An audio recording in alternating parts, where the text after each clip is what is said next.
Olá pessoal, vamos falar sobre mais um complemento de ordem de venda, falando sobre ordem de venda utilizando tabelas de preço com markup. Bom, vamos lá no BRP. Nós vimos no vídeo de ordem de venda, onde eu mencionei que a gente pode operar ordens de venda com uma tabela de preço em uma outra moeda, ou até mesmo uma ordem de venda com uma tabela de preço onde ele utiliza o markup e não um preço fixo. Então, tudo começa na própria tabela de preço. Se a gente olhar também o próprio vídeo de tabela de preço, a gente comentou sobre esse item de markup. Então, na minha lista de preço, acessando ela, eu tenho um item onde eu falo se a minha lista de preço de venda, por exemplo, ela é padrão, ou seja, normal, ou ela vai operar com markup padrão, ou operando, por exemplo, nesse caso aqui, com markup. Um ponto bastante importante aí, quando a gente fala em preços com base em markup, quando eu componho uma versão da lista de preço, que ela possui produtos, e esses produtos possuem preços, esses preços que estão aqui passam a funcionar como um preço base que é aplicado ao fator de markup, chega no preço de venda através de um preço aplicado ao markup máximo, e ele pode criar alguns fluxos de aprovações de acordo com a necessidade do cliente com base num preço mínimo de markup. Então, olha nesse caso, eu estou falando que o meu produto é o produto kit, que é o que está aqui, e eu falei que o meu preço base dele vai ser R$100 cada um desses itens. E aqui embaixo, ou seja, na aba abaixo desse produto, uma série de fatores que impactam no aumento ou no decréscimo, como um desconto ou até mesmo um acréscimo de frete, para compor meu fator de markup. Então vamos imaginar aqui que eu vou adicionar mais um item aqui, falando que eu quero, por exemplo, um acréscimo de IPI ou um acréscimo, sei lá, de genérico de mais 15 dentro do meu parte de markup. Então eu quero que ele recalcule o meu fator adicionando mais 15% de markup. Bom, essa é a forma que eu configuro a minha lista de preço. Além disso, eu tenho depois uma tabela que eu vou trabalhar, que chama-se margem, onde eu vou definir quais são as minhas margens. Então, por exemplo, aqui eu defini que eu tenho uma margem que é válida, vamos pôr aqui desde o dia, vamos pegar ela aqui, deixa eu ver se não tem nenhum configurado. Vamos configurar um novo. Vou colocar que ela é válida desde 1/1 até 31 de 2019.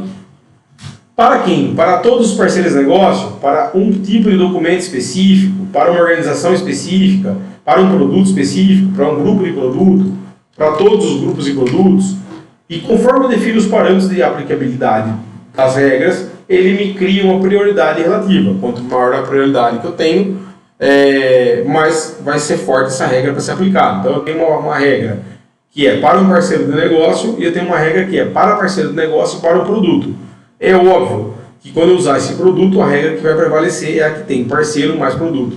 Então quanto mais parâmetro, mais forte é essa regra. Vou falar que minha margem mínima é 20% e vou falar que a minha margem máxima é 50%.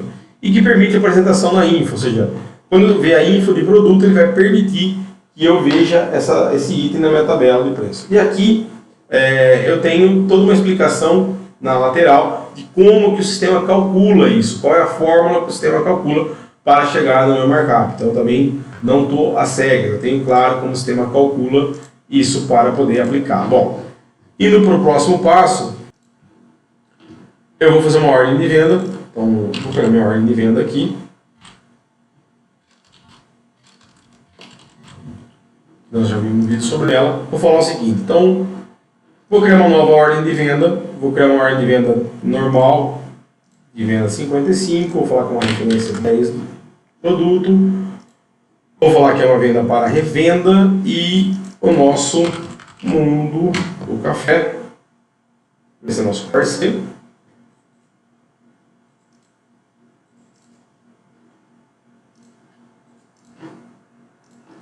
E vou falar o seguinte, a lista de preços que eu vou usar agora não é a padrão. Eu vou usar uma lista de preços chamada venda MKP BRL. Nós também já falamos da lista de preço que ela tem versões, e sempre prevalece a versão com data de validade maior. Vou colocar o meu produto. Ele vai falar que não tem o item, e aí aqui um ponto importante. O que aconteceu aqui?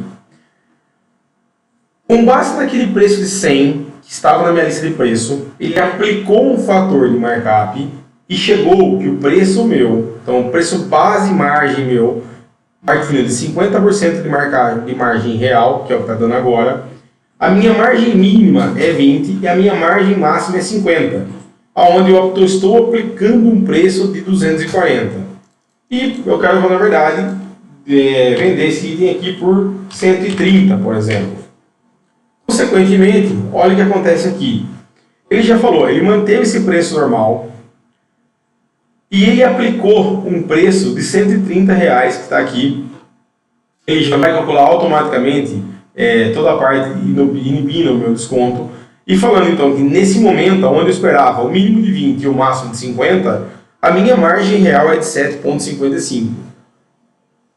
Aqui está fazendo linha a linha. Então, linha a linha, ele vem calculando qual é o markup que está acontecendo neste momento, nesse valor que eu estou negociando. Então, se eu falar que eu quero vender esse preço por item, por 300, vamos pôr aqui R$150, ele vai reaplicar e vai recalcular toda a minha margem automaticamente. Bom, e no cabeçalho do meu pedido, eu também consigo enxergar em tempo real o que está acontecendo. Então, o markup mínimo esperado era 20, e aqui um ponto muito importante, ele vai ponderar linha por linha e calcular o ponderado para o cabeçalho.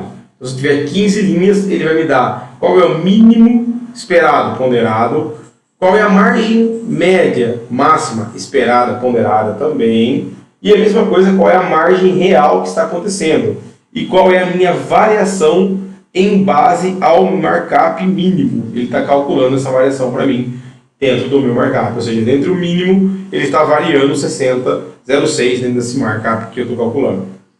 Bom, bastante importante aí, não estamos falando em custos de produtos, tá? Aqui o valor da tabela passa a ser o meu custo fictício, ele passa a ser o meu custo comercial.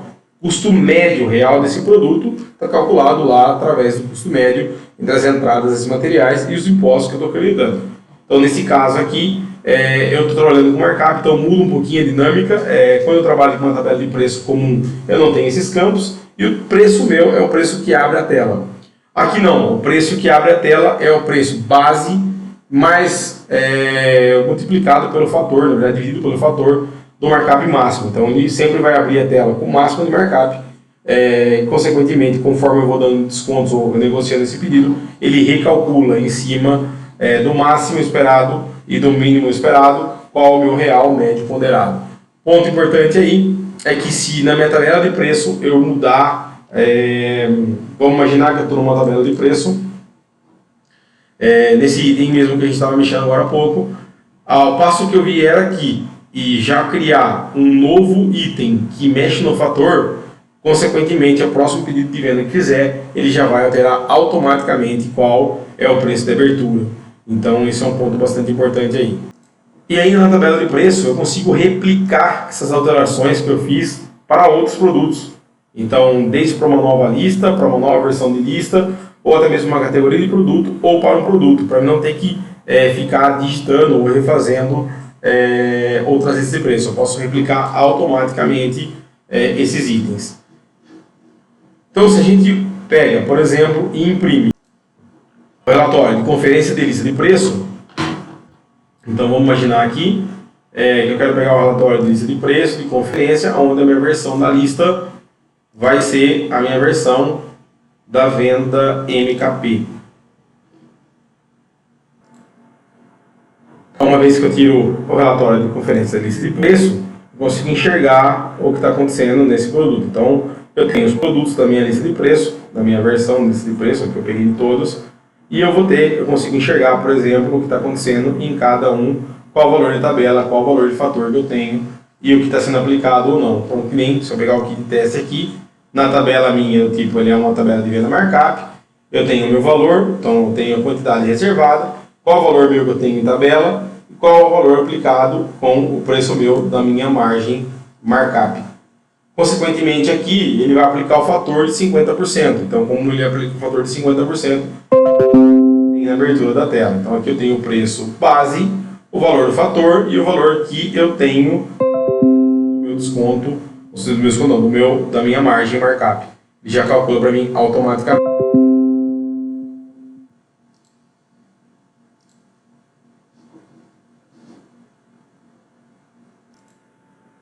E aqui filtrei apenas o kit para a gente verificar, mesma coisa com os fatores aplicados na tabela para eu poder conferir esses itens, tabela de preço. Então, basicamente é isso. É fundamental então que defina-se quais são os fatores que compõem o meu produto como base, então de acréscimos ou decréscimos. Isso vai formar um fator. Formado o fator, ele usa o preço da tabela da lista de preço como base, aplica-se esse fator para a correção como preço base e procura uma melhor configuração na tabela de margem e abre a minha tela de venda sempre pelo máximo do fator, e ele me dá qual é a ideia do máximo, do mínimo e do que está acontecendo na parte real na linha da ordem de venda, e depois o médio ponderado no cabeçalho do pedido. E aí posso criar inúmeros fluxos de aprovação de acordo com o que convém a minha regra de negócio.